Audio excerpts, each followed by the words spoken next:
Caitlin, welcome to our season finale of Saved by the City. This has been a great season. Also, I'm ready for summer break. Same. Do you have any fun summer plans? I am doing a light jaunt over to Germany and Austria at the end of the summer for hiking. But before that, we are kicking off summer this coming weekend. Both of us are going to Richmond, Virginia to visit our friend Holly. Yay. I'm so excited. Me too. Did you and your INFJ self create a 10-point daily plan for us? I promise I'll mostly follow it. Mostly. I stopped myself from doing like the fun things to do in Richmond research. I gave that joy over to Holly, who I'm pretty sure is also a J. So you are free to be the chaos agent this weekend. Yes. From Religion News Service, this is Saved by the City, a podcast from two single Christian women making plans and ditching them in New York City. I'm Roxy Stone. And I'm Caitlin Beatty.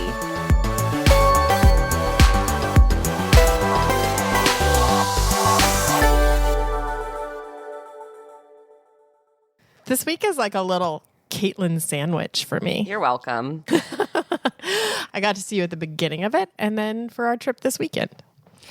Yes, this past weekend, we did our first ever live event for the podcast. We were invited to give a talk at St. Bart's Church in East Midtown, and it was fun, I think. I think so, too. They recorded it, and you all can go watch it on their website if you feel like it.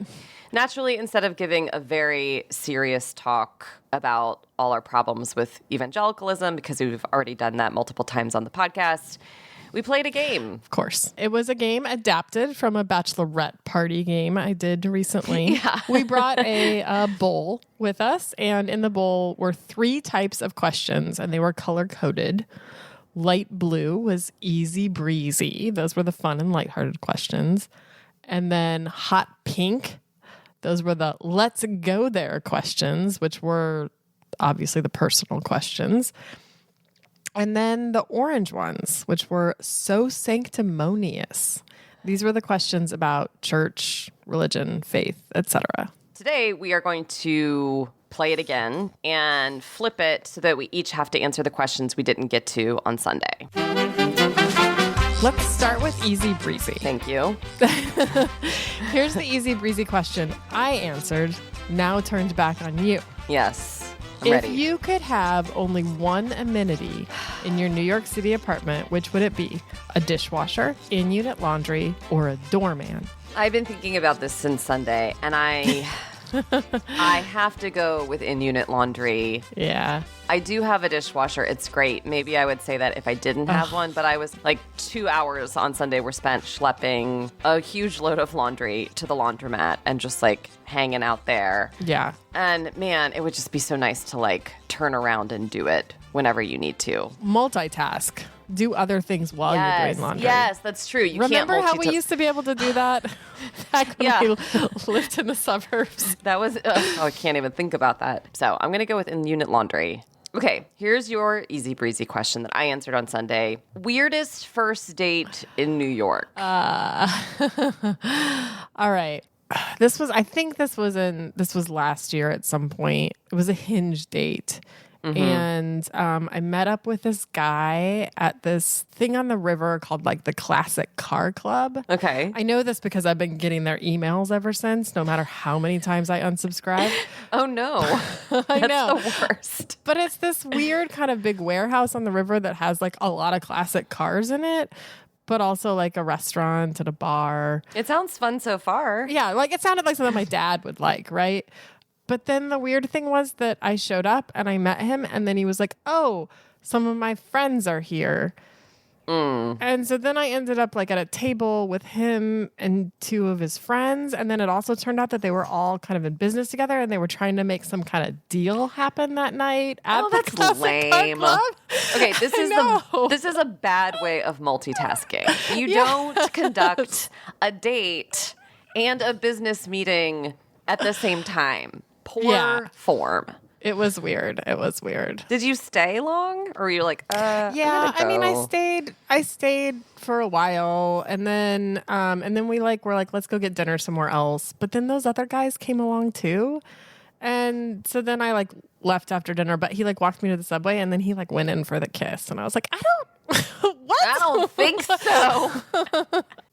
All right. So this is sort of bridging onto the hot pink questions. So we can go there next. Let's get real. All right. Your question. What is a challenge of being single at our age that doesn't get talked about enough? And what about a joy? My answer is super pragmatic. I, as a, person with a career, living alone in an apartment, an adult who has to do adult things, I frequently feel that it all falls to me. Yes. Like all the things that need to get done, all the laundry. tasks. Yeah, the laundry, the groceries, the bills, the taxes, all the responsible adult things. Those are not shared with anybody. Like I sometimes feel the weight of like, well, I can't lean on somebody else to like share the load. 100%. I think both of us, like, for all that is on our plates, we probably do a pretty dang good job. But it would be nice to rely on somebody else. Yeah, it really would. I think about this a lot when I travel, too, because it's like I have to figure out pet sitters for both animals. Like, if I'm traveling for work, so, like, probably if I had a partner, they wouldn't be going. Right, so, right. And then I come back, and then there's no groceries, and then I have to get groceries. And then it's like all those things when you travel that would just be so much easier if someone else could, like, help. Yeah. A joy. Oh, dang. I love having my own bed. Do you starfish in it?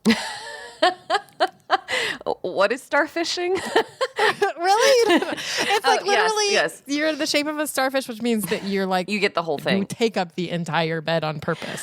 I sleep on one side of the bed. The times that I do share a bed with somebody else, I don't sleep as well. And I just like having my own space in that regard. I think I sleep better. I think if I were to get married, I think the sleeping arrangement would be a hurdle. Now, it could also come with some benefits, I've heard. Yeah, I've heard that too. All right, on to the hot pink question for you. If your teenage self could see you and your life now, what would she think? I think it'd be a mixed bag. She'd she'd be like, ooh, you live in New York City? Look at all the books on your bookshelf. Your dog is cute. Aw. But yeah, I mean, she'd be like, what? Why are you married? Why don't you have kids? How come you're not a millionaire? I think she'd have some questions. Okay, last one. So sanctimonious. Obviously, these were my favorite. When did you first start to feel at odds with the evangelical tradition you grew up with? I know that there's a very easy answer, and it's an answer that we have explored in many episodes of the podcast, and that would be, the 2016 election and the fallout from that. And that was a real turning point. But actually, I think it probably goes back a little bit farther to things that I was learning about gender roles in the evangelical tradition as a young adult, coming across the book on biblical manhood and womanhood from John Piper and Wayne Grudem in college, where they just flat out say, we don't think that women are ever called by God to be pastors. And I did something with the book that wasn't very nice at that point. I don't even remember what it was, but I threw it or slammed it or something. You burned it. I didn't burn effigy. it. I still don't know if the evangelical tradition in general has a lot of space for women like me, like us. Yeah. All right, last one. So sanctimonious. Why are so many of our episodes about Hillsong? And of course, now we're doing another episode about Hillsong. This is like 3 or 4. So yeah, at least 4. I mean, maybe if Hillsong would stop doing crazy things, we'd stop talking about them. Yeah, Hillsong's being Hillsong. So I think it's because they just feel really representative of a lot of the things that frustrate us about the sort of representation of a kind of 21st century church spectacle that, you write about a lot in your book, Celebrities for Jesus. And, Hillsong is sort of like the star of that. And, I think there's a number of things. There's sort of like a toxic masculinity and hierarchy that's exhibited there. There's celebrity pastors. There's a sort of rock star quality to it. and yet kind of a shallowness of theology, at least what people are getting. There's a stage, not a pulpit.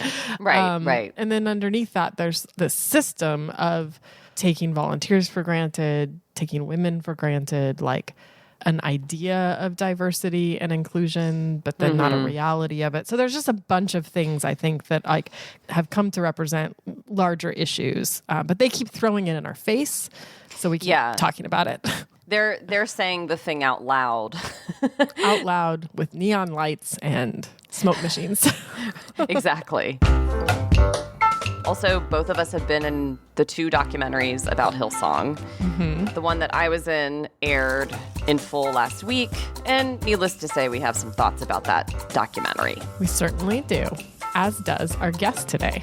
Janice Lagata is a musician and podcaster, and she was a longtime member of Hillsong New York who was interviewed in both documentaries. The newest documentary, The Secrets of Hillsong, included interviews with a bunch of former Hillsong volunteers, including Janice, but it also featured the former lead pastor of Hillsong New York City, Carl Lentz, who was speaking publicly for the first time since his ouster. After the full documentary premiered, Janice wrote an open letter to the film director detailing some of her frustrations about how the show portrayed Carl Lentz and his wife, Laura. I personally have no desire to be part of a Carl Lentz redemption arc, so this is just how I'm feeling. And the director wrote back, she said, no, we're just trying to do something fair and balanced. Our conversation with Janice is coming up later in the show. How are you feeling about the documentary now that you've seen it? This is an incredibly vain but honest answer, but I didn't like how I looked on TV, and maybe nobody does. But yeah, I didn't like how I looked in the one I was in either. I thought the documentary did a decent job of putting Hillsong in a broader context. Like the Hillsong phenomenon doesn't come out of thin air, like showing its roots in Pentecostalism, the kind of business franchise model of Hillsong. The last 2 of the 4 episodes really dug into the story of Brian Houston, and he's been accused and is now facing trial for a cover-up of sexual abuse at the hands of his late father, Frank Houston. I thought the documentary did a good job of going deep.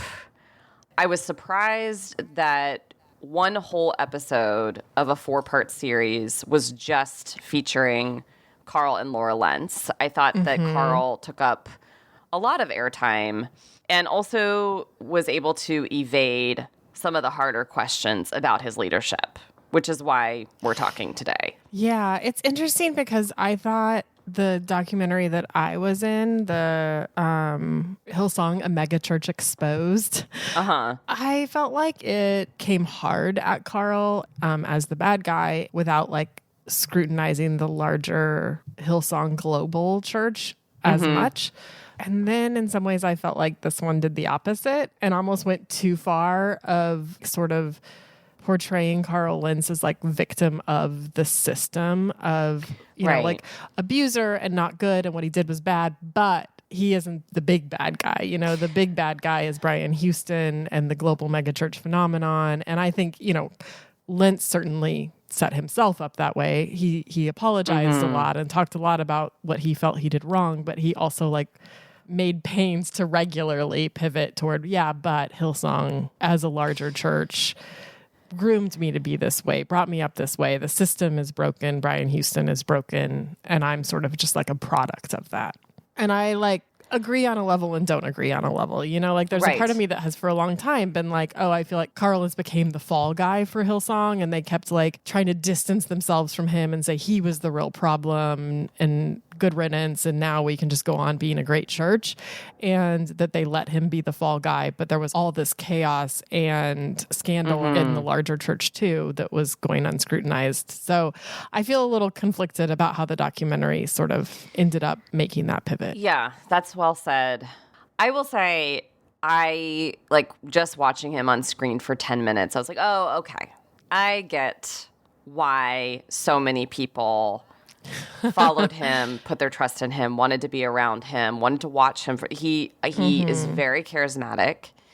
He knows how to say the right thing that evokes like empathy or compassion for him. And I don't know him as a person. I will just say that if you are predisposed to want to believe him, this documentary gives you a lot of reasons to really think of him just primarily as a victim. There were specific questions around treatment of people inside the church, the use of church money, the treatment of volunteers, the alleged sexual abuse of the Lentz's former nanny that really just didn't get asked by the documentary filmmaker. And by the end of episode 2, I was thinking, I bet there was some kind of agreement between the filmmaker or the production team and the Lentz's where they agreed to speak, for the first time since his ouster on camera, but using very specific guardrails around the questions that they would and wouldn't answer. It felt like the documentary ended up being an apology tour for the Lentz's, and I don't think that was wise on the part of the filmmakers. And I mean, I can understand the thrill of getting them and having them agree to be featured and to do this interview. And I think, as a journalist, I would have taken that too, even with those guardrails. I just think that then if they're not going to answer those questions, you have to have some other people come on to talk about them. Like you have to have someone, some kind of an expert, some other Hillsong volunteers come on and say, well, okay, that's what he says about that, but here's my thoughts, or here's some, let's trouble that a little bit. I did a little write-up for Religion News Service about the documentary, and I talked to David Pooler, who's a clergy sex abuse expert, about some of what Carl Lentz said in the documentary, like specifically around the Leona Kynes incident. Carl in the documentary admits and allows that like he had the power dynamic in that situation. He was not only Leona's boss, he was also her pastor. He was also her husband's boss. Her husband also worked for the church. Which I'm just going to say as an aside, probably unwise. Really messy. It's unwise to babysit for your boss in another capacity. Like it's just too it's too messy. It's like this is bad boundaries. That's my boundary flags are going off. And the church paid for all of this. I mean, so this is something that Hillsong knew about. Which again, so as I stated, but Carl in the documentary says, he acknowledges the power dynamics that were there, but then he also says that any notion of abuse is categorically false and describes them as mutual adult decisions made by two people who lied profusely, mainly to my wife. And the documentary kind of leaves it there. I talked to David Pooler, and he was like, I don't think that Carl Lentz really understands power and consent. He said there's a power differential, it's consensual, and those two don't go together. And this is a quote. He said, for Carl to claim consent is ludicrous. I literally think it's ludicrous for him to claim that, end quote. And I felt like the documentary didn't necessarily do right by Leona Kynes. I think they had Tiffany Perez, who was also a former Hillsong volunteer, who was the nanny for Leona Kynes and her family. And, it's been documented elsewhere that there was like somewhat of an exploitive relationship there where Tiffany was working a crazy number of hours as their nanny, not getting paid very much at all. Also a young woman of color. Yes. Trying to establish a leadership position in the church and kind of not being given it. Yeah, I mean, that's true. And, she was sort of getting a nanny job instead of like a leadership position. And so she's feeling taken advantage of by the Kyneses, and then Leona's feeling taken advantage of by the Lentz's. And I think there is something to be said there about how it's like this unfortunate trickle-down effect of like, well, this is just what you do to get into a position at Hillsong. Because eventually Leona's husband became a pastor, and it sort of felt like, well, I did my time. Now it's time for somebody else to do their time as like the nanny, the servant. But I did feel like the documentary portrayed Leona as like a little obsessive about the Lentz's, and like she was always over there. And I mean, I And don't know. no one understood why she was always over there. It was like she didn't need to be over. insinuating. Yeah, there was a lot of insinuation, I felt like there, and not necessarily a lot of exploration of the power dynamic and why that mattered. I had never heard Laura Lentz in like a video clip or anything. I didn't realize that she was Australian. I didn't realize that she grew up in a family that was very close to the Houston family. So she grew up in Hillsong culture in the original church network in Australia. And I just find her kind of fascinating. I mean, one, she admits to punching the nanny. I was like, I want to hear more about that. But also just seeing the challenging place that she has been put in as the wife of this celebrity pastor in Hillsong.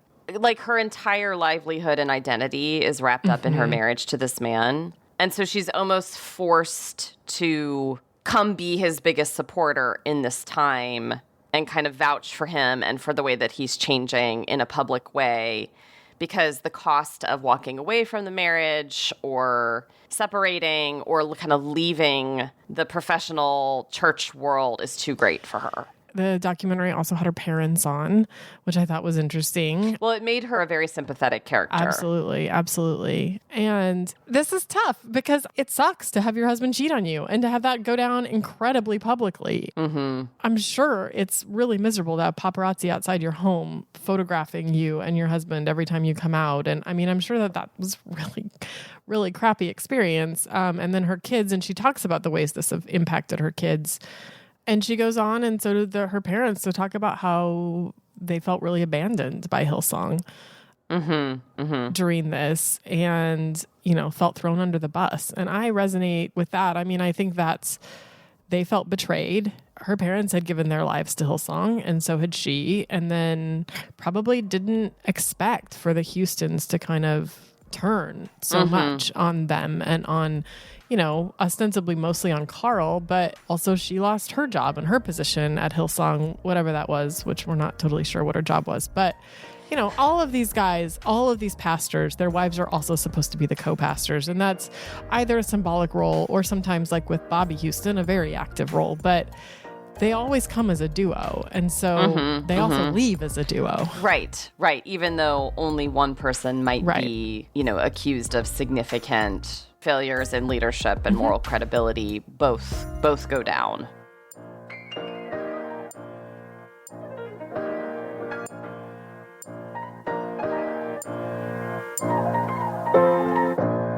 I do think that the documentary does a good job of showing that all the issues that we saw with Hillsong New York weren't isolated to Hillsong New York. They weren't isolated to Carl Lentz.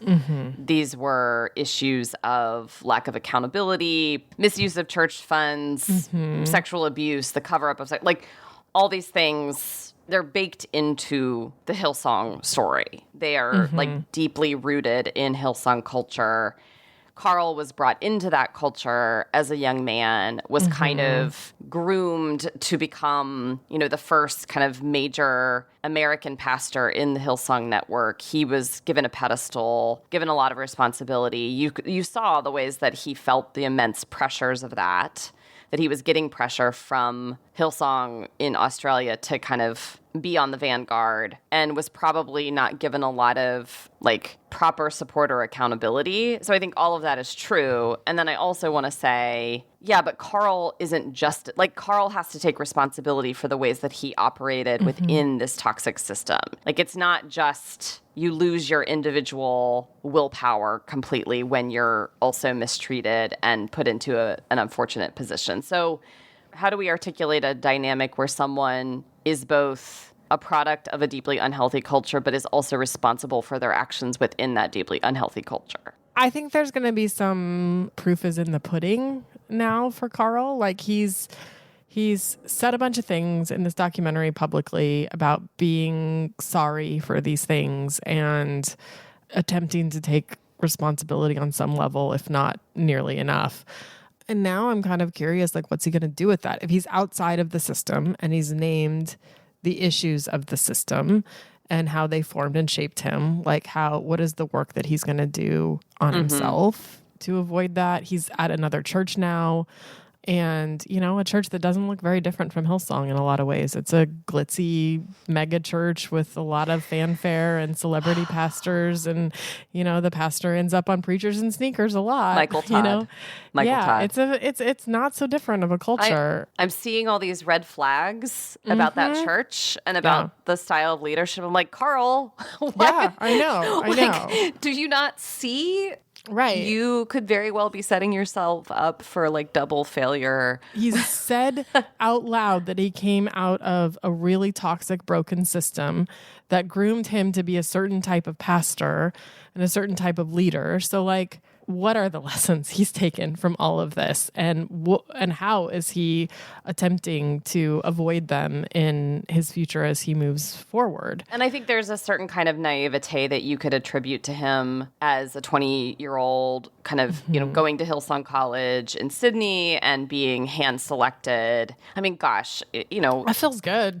Right. In this very exciting, dynamic church ministry, the top leader picks you to play this really important role. So I can look back on kind of his start and say there was a lot that he didn't know and kind of had to learn in a hard way. But now he should know better. Mm-hmm. I am not willing to grant the cover of naivete to Carl Lentz anymore. One of the things I kept hearing in the documentary from him was a real repentance around how he'd hurt his family, like his nuclear family, his wife and his kids, by having these affairs. Mm-hmm. I heard less about how he had hurt the broader church and what kind of reparations he was making around that.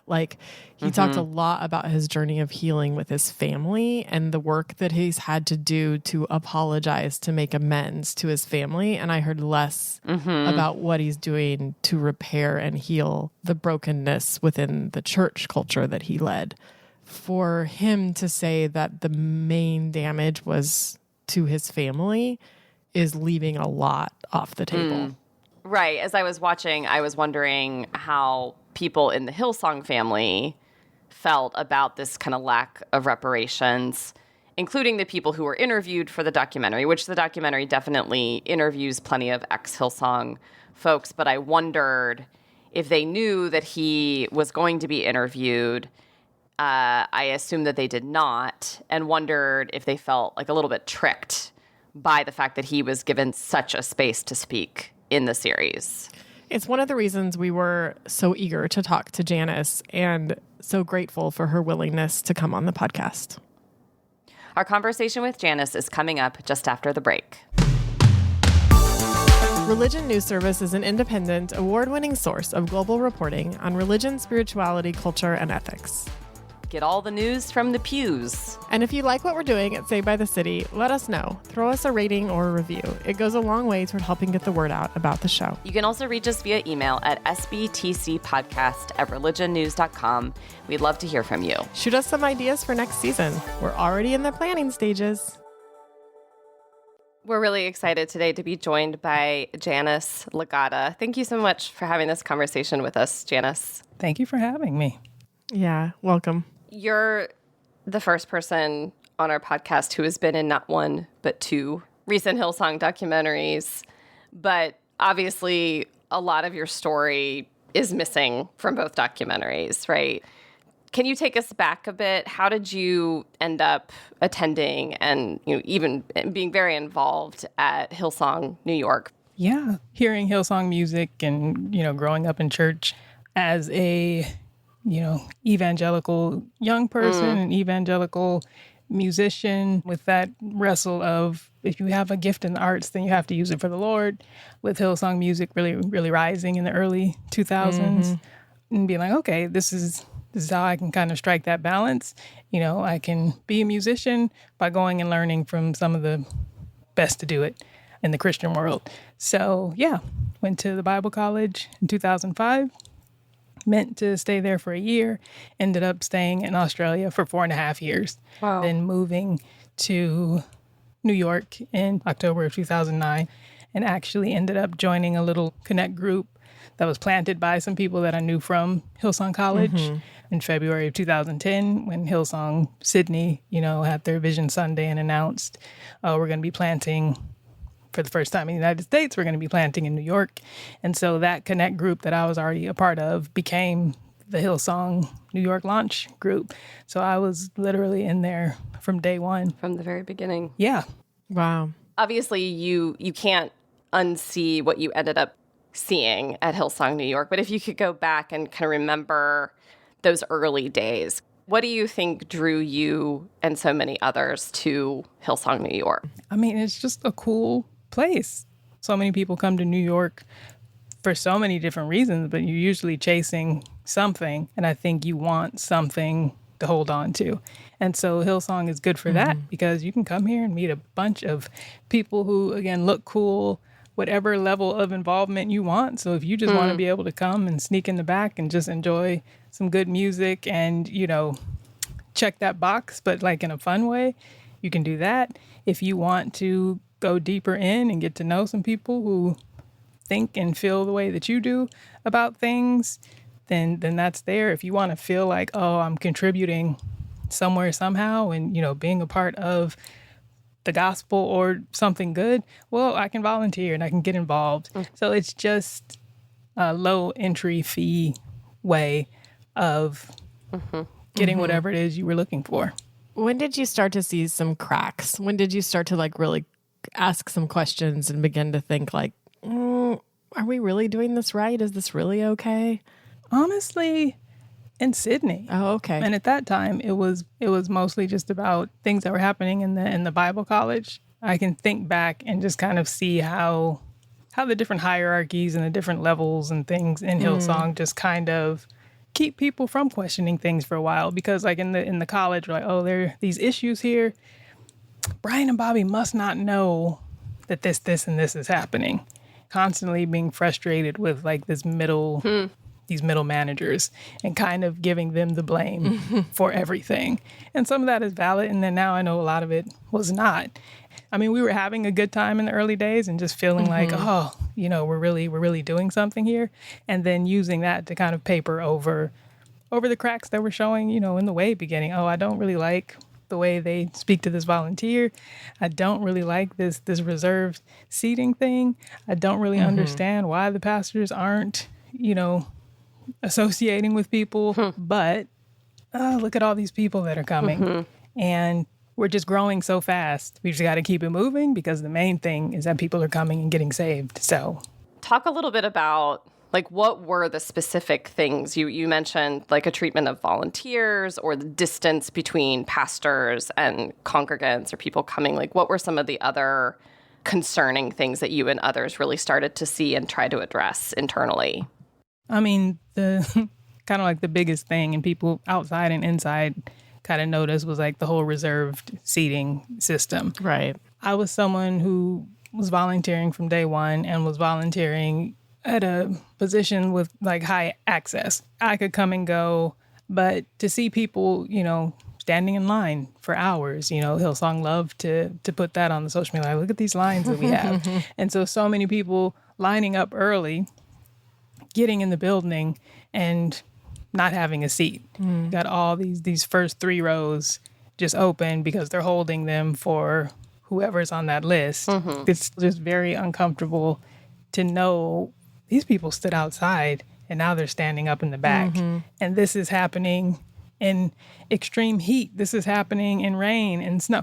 Like, there's a lot of things you can do and be like, I don't know if the Bible really speaks about this. But I'm like, there are literally scriptures, you know, that are saying don't show favoritism to the wealthy, important people. Right. And that's exactly what we're doing. So it's like, oh, there are these things that are just blatantly, I'm pretty sure the Bible speaks directly to this. You know, what eventually took me out is the other things. Well, the Bible doesn't really specifically say how preachers are supposed to be picked or how Hillsong is supposed to, you know, compose their staff. But I don't know, as a Black woman, this is very hurtful and disheartening to see, in this case, mediocre white man after white man be put into these positions of power and authority. Just watching other people just being overlooked. We were asking questions all the time, but the way the culture worked, any question that I had, I immediately have to turn it on myself. Well, this is me. I have to check my heart. Oh, man. Am I being tested? Is this just a trial? Is this the devil trying to get me off track? So like having to do all that internal work, it just takes a while before you get to the point where you're like, oh, actually, no, I do think this is wrong. What is your read on Carl Lentz? What do we kind of need to keep in mind about charismatic leaders that you may not pick up in a documentary like the one that just came out? I mean, he is very charismatic. I guess the thing we need to pick up is like, why does that matter? So much of evangelicalism is based on charisma. Yeah, I know he went to Hillsong Bible College, but like, what even is that? What does that mean? We're just giving people so much authority, so much power, just based on charisma. And charisma is great. Like, there's nothing wrong with it. But it's like anything. Like, what are you using? Are you using this power for good or for bad? And ultimately, Carl Lentz has used it, and I think will continue to use it for bad, for himself and for whoever matters to him. When you first agreed to be on this documentary, did you know that they were going to talk to Carl and have Carl on the documentary as well? No, I was surprised. I mean, I knew they wanted to talk to him. Everybody did. Right. Tell us how that landed with you. I mean, part of the reason we wanted to talk to you is because you have a pretty spicy blog take, an open letter to the documentarian where you don't mince a lot of words. Yeah. So, initially the documentary was pitched as, we're not evangelicals and we're trying to understand, kind of what this is. The other documentary focused a lot on the more salacious bits, and we're not really interested in that. We're trying to understand this more from a spiritual abuse perspective. So yes, it's about Carl Lentz, but even bigger, more than that, it's about Hillsong, and even more than that, it's about evangelicalism. Like, because this is something that is happening across this world. So yeah, they wanted to talk to survivors and understand survivor narratives and kind of get at the darker underbelly of all of this. So I was like, okay, great. Yeah, I found out that Carl and Laura were a part of it when the press release dropped. I had people messaging me so worried. My first reaction too was like, oh no.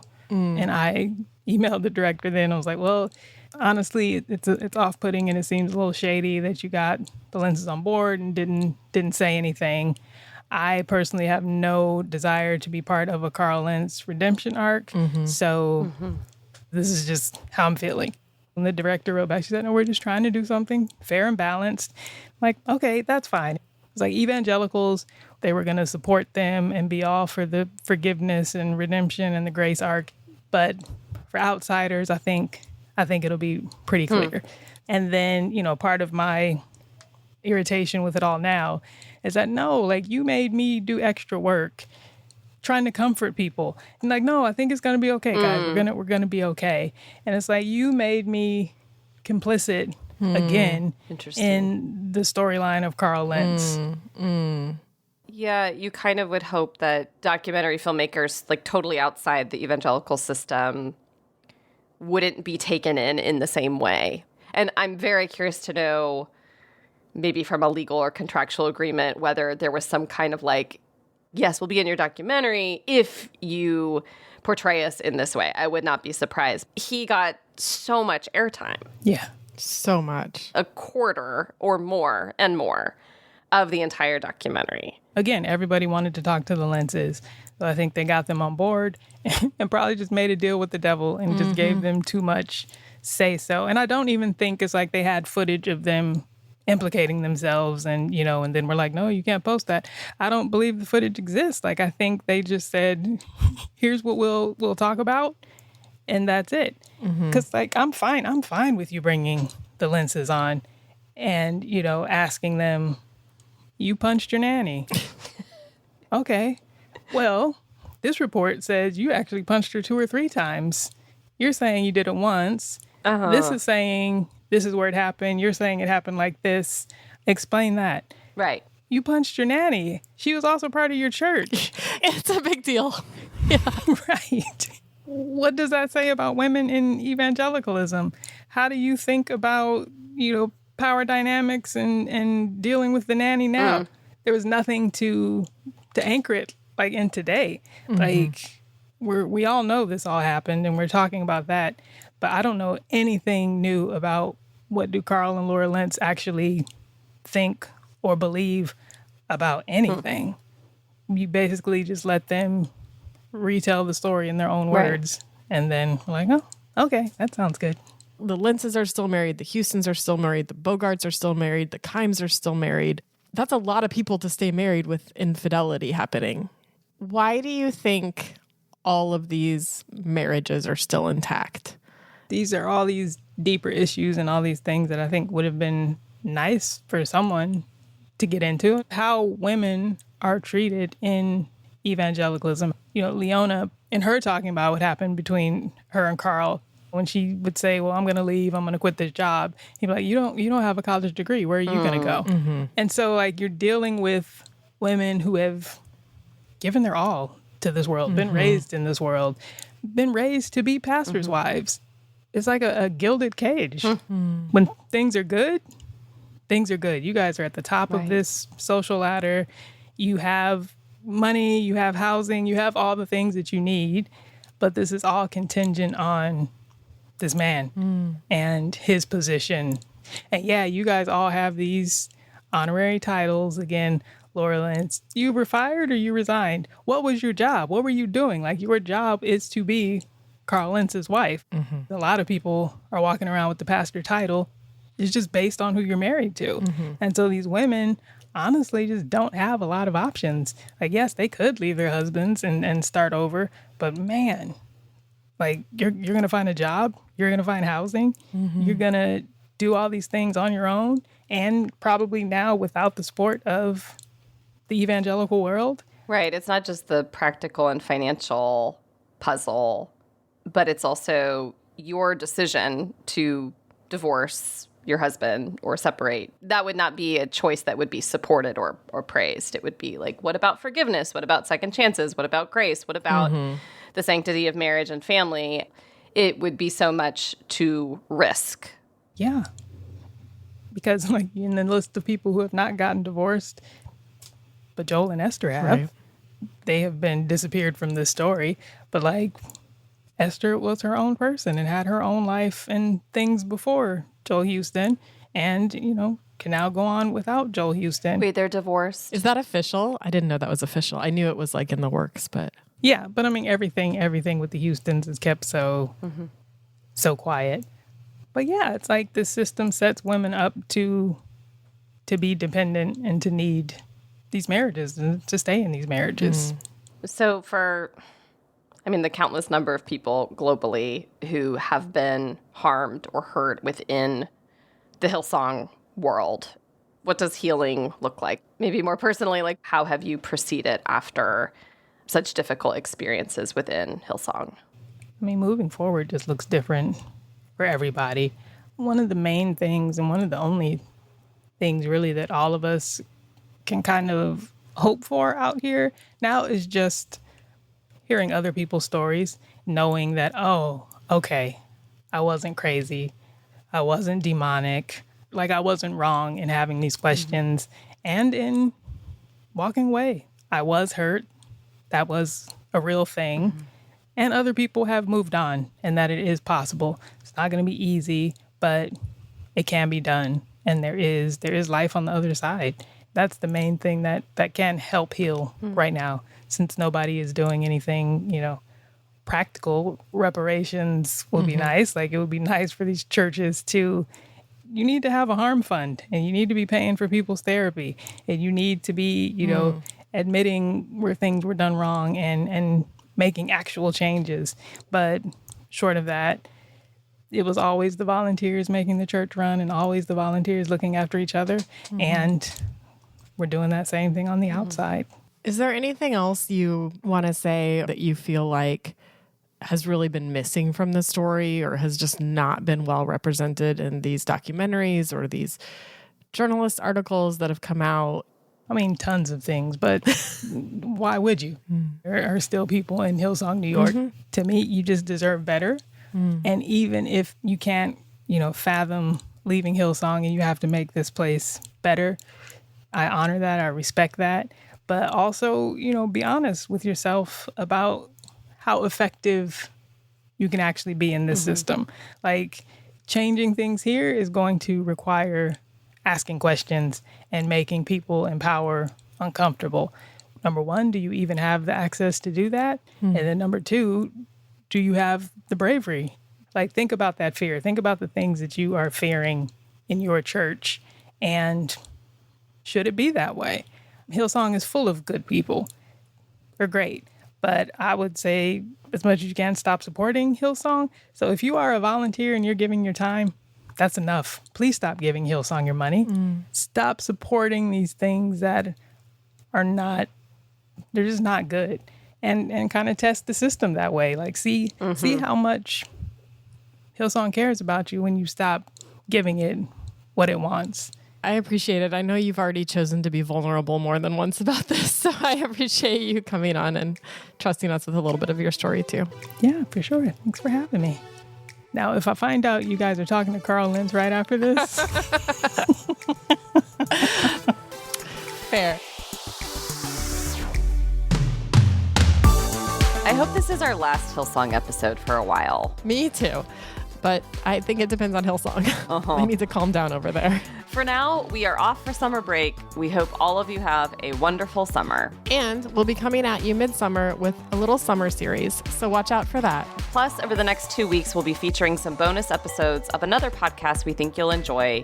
Keep an eye on your feed for those in the next 2 weeks. Have a great summer, y'all. Have fun in the sun with sunscreen.